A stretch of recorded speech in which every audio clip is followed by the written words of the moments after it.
qasida gi sëriñ bi tënke xurufi xasbunallahu wa ni'mal wakil moo tàmbale xut yaa xafiidu kulla man taallaqa. qasida gu am solo la, xëy na nag ñu bari duñ ko miin, waaye qasida kaaraange dëgg la. sëriñ bi bayit bu ci nekk rek wala bayit yi ci ëpp dana ci indi aw turu yàlla teg ci ñaan gu matale li ci ëpp solo nag daa wax ci tarjumaan ji ne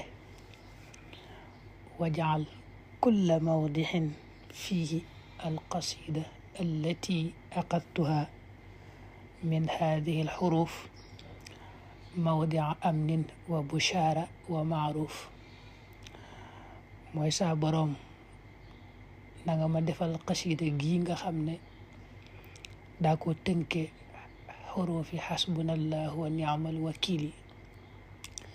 qasida gi nanga ko def bépp barab boo xam ne ma nga fa rek, barab boobu doon barabu kaaraange, mawdi am barab bu am sécurité, doon barabu bushaara, barab boo xam ne mbégte moo fay fees dell, doon it barabu maaruf nag daa matale, mooy lépp lu baax rek dugg na ci, moom lañ wax njëkk, nga xam ne lépp luy aw yiw rek dugg na ci.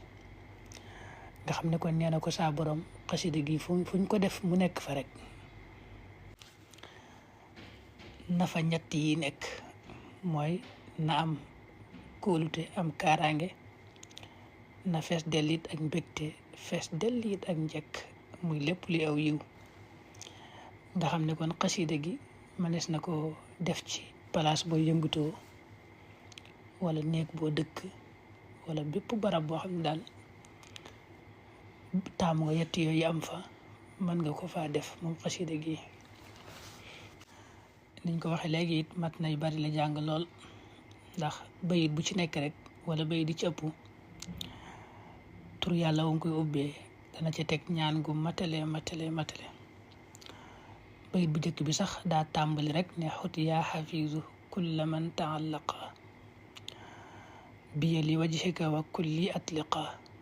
daa jëfandikoo foofu turu yàlla woowu di yaa xafiizu, tur woowu nga xam ne turu yéeme la ci kaaraange, ne suñ boroom yow mi alxafiis képp ku aju ci man rek nanga ko aar na mucc. noonu la koy toppee rek bayit bu ne mu ñaan ci ak ñaan gu matale ba xasida gi yegg.